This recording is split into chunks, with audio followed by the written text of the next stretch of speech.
24 जनवरी 2014 मीरियम को एक कॉल आता है जिसमें उसकी बेटी को छोड़ने के बदले उससे $2000 की फिरौती मांगी जाती है। अपनी बेटी की जान बचाने के लिए मीरियम किडनैपर्स को फिरौती की रकम दे देती है, लेकिन फिर भी वो अपनी बेटी को कभी नहीं देख पाती। बेटी के कातिलों से बदला लेने के लिए मीरियम 10 कार्टेल मेंबर्स को किडनैप कर लेती है। ये कहानी है मीरियम रॉड्रिगेज की, एक मैक्सिकन एक्टिविस्ट जो अकेले पूरे ज़ेटस कार्टेल से भिड़ गई थी ताकि उसकी बेटी को जस्टिस मिल सके। नमस्ते एवरीवन, विजन की एक नई वीडियो में आपका स्वागत है। उन दिनों मैक्सिको में ड्रग कार्टेल्स के लोगों का काफी दबदबा था। आए दिन किडनैपिंग और किलिंग्स होती रहती थी। उस समय मैक्सिको का क्राइम रेट इस हद तक बढ़ गया था कि पूरे 6000 लोगों ने अपनी जान गंवाई थी। मीरियम की 20 साल की बेटी कैरन एलेजेंड्रा शहर में रहकर अपनी पढ़ाई पूरी कर रही थी। साल 2012 मैक्सिको का एक मशहूर ड्रग कार्टेल ज़ेटस कैरन को किडनैप कर लेता है। मीरियम और उसके रिश्तेदार कैरन को हर जगह ढूंढते हैं, लेकिन कुछ भी पता नहीं चलता। अगले दिन मीरियम को एक कॉल आता है और जब मीरियम कॉल उठाती है तो उसके पैरों के नीचे से जमीन खिसक जाती है।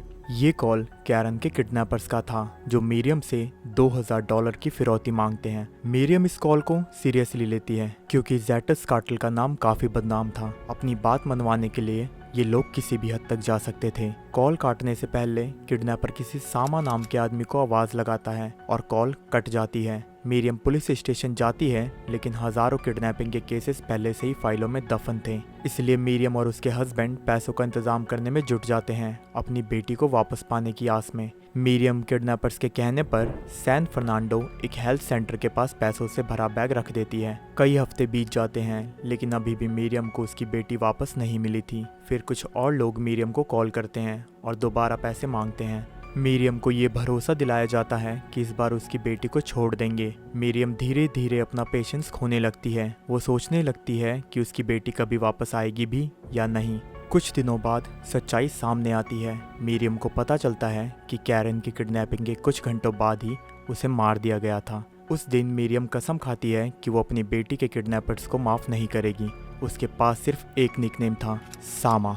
ये नाम मीरियम के दिमाग में हमेशा घूमता रहता है। आखिर कोई लाखों मैक्सिकन्स में से सिर्फ एक नाम के सहारे किसी को कैसे ढूंढ सकता था। मीरियम अक्सर अपनी बेटी की फेसबुक प्रोफाइल चेक करती रहती थी। इमेजिन कीजिए बेटी की फोटो देखकर उन पे क्या बीत रही होगी। ऐसे ही एक दिन मीरियम को कैरन की फेसबुक फीड में एक फोटो दिखाई देती है। इस फोटो में एक आदमी को टैग किया गया था जो कि कोई और नहीं बल्कि सामा ही था। मीरियम तुरंत सामा को पहचान गई और फोटो की लोकेशन को ट्रैक करने लगी। फोटो की लोकेशन सिउदाद विक्टोरिया में मौजूद एक आइसक्रीम पार्लर की थी। मीरियम को जो फोटो मिली थी वो किसी यंग लड़की की थी, जिसके बाद मीरियम कई दिनों तक उस आइसक्रीम पार्लर के बाहर बैठी रहती है, इस उम्मीद में कि शायद वो लड़की या सामा वहाँ दोबारा आए। कुछ ही दिनों बाद सामा और वो लड़की वहाँ दोबारा आते हैं और जब वो आइसक्रीम पार्लर से अपने घर जाने लगते हैं तो मीरियम उनका पीछा करती है, जिसके बाद उन्हें इस कपल के घर का एड्रेस मिल जाता है। इसके बाद मीरियम पुलिस स्टेशन जाती है, लेकिन पुलिस कहती है कि उन्हें और सबूत चाहिए, जैसे सामा की रियल आइडेंटिटी, जिससे साबित हो सके कि किडनैपिंग में उसका ही हाथ था। यहाँ से मीरियम का भेस बदलने का सिलसिला शुरू हो जाता है। जैसे गेम ऑफ थ्रोन्स में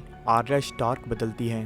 सामा के करीब जाकर सबूत इकट्ठा करने के लिए वो अपने बालों को रेड कलर कर लेती है। मीरियम पहले हेल्थ मिनिस्ट्री में जॉब करती थी और उसी जॉब आईडी की मदद से हाउस सर्वे के बहाने वो सामा के घर पहुंचती है, जिसके बाद मीरियम के हाथ सामा की फोटो, एड्रेस और फोन नंबर जैसे कुछ इंपॉर्टेंट डिटेल्स लगते हैं। इन डिटेल्स को लेकर वो कई एजेंसीज और फेडरल अथॉरिटीज के पास जाती है, लेकिन कोई भी उनकी मदद करने को तैयार नहीं होता। लेकिन एक ऑफिसर को मीरियम पर तरस आ जाता है और वो उनकी मदद करने के लिए रेडी हो जाता है। कुछ दिनों बाद फाइनली सामा के खिलाफ एक अरेस्ट वारंट जारी किया जाता है, लेकिन किसी तरह सामा को इसकी भनक लग जाती है और वो अंडरग्राउंड हो जाता है। मीरियम काफी फ्रस्ट्रेट हो चुकी थी क्योंकि उसके इतनी कोशिशों के बावजूद भी वो सामा को अरेस्ट नहीं करवा पाई, लेकिन फिर भी वो हार नहीं मानती है और अपनी कोशिशें जारी रखती है। हर साल 15 सितंबर को मैक्सिको में इंडिपेंडेंस डे सेलिब्रेट किया जाता है। मीरियम का एक फैमिली बिजनेस था जिसमें वो कपड़े, हैट और जूते बेचते थे। उनकी शॉप भी सिउदाद विक्टोरिया में थी। इंडिपेंडेंस डे के दिन शाम को जब वो अपनी दुकान बंद कर रहे थे, तभी मीरियम का बेटा लुइस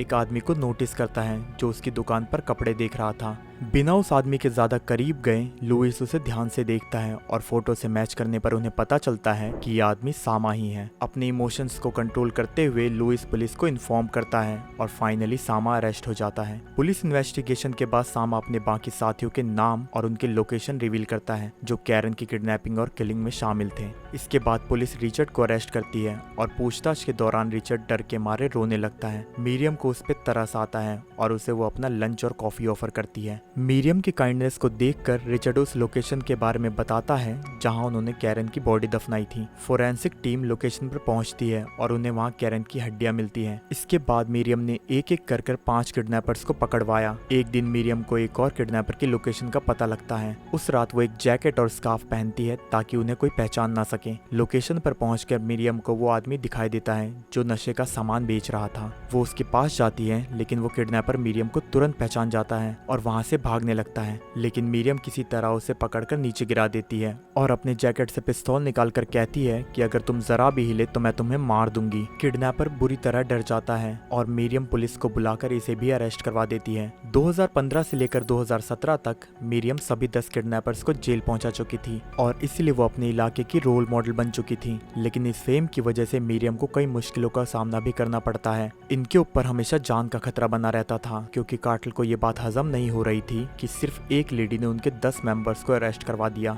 मार्च 2017 को पूरे 29 प्रिजनर्स सिउदाद विक्टोरिया की जेल से फरार हो जाते हैं, जिनमें से 2 लोग कैरन के किडनैपर्स थे। अथॉरिटीज के हिसाब से इस जेल की कैपेसिटी सिर्फ 800 प्रिजनर्स की थी, लेकिन हाई क्राइम रेट की वजह से करीब 150 से ज्यादा प्रिजनर्स इस जेल में और बढ़ गए थे। ओवर क्राउडेड होने की वजह से इस जेल की निगरानी सही तरीके से नहीं हो पा रही थी और 29 प्रिजनर्स ने 40 मीटर की सुरंग खोदकर भाग गए। इसके बाद सिउदाद विक्टोरिया में कई जगह रॉबरीज और दंगे हुए, लेकिन इससे भी कुछ बहुत बुरा होना अभी बाकी था। जेल से भागे हुए 2 किडनैपर्स में से एक पुलिस द्वारा फिर से पकड़ लिया जाता है, लेकिन एक अभी भी फरार था। इसलिए मिरियम पुलिस से अपनी सेफ्टी के लिए बॉडीगार्ड्स की मांग करती है।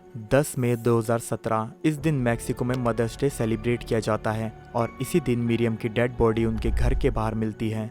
जेल से भागा हुआ वही कैदी जो पकड़ा नहीं गया था, उसने पूरी 13 गोलियां मार के मिरियम की हत्या कर दी थी। 56 साल की मिरियम की इंसाफ की लड़ाई इसी के साथ खत्म हो जाती है।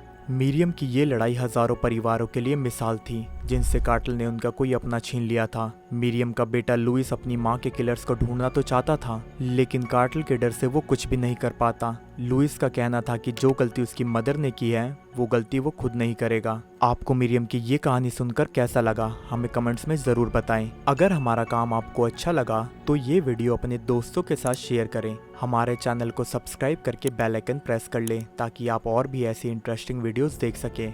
मिलते हैं अगली वीडियो में। जय हिंद, जय भारत। इंसान था पहले बंदर, इंसान था पहले बंदर।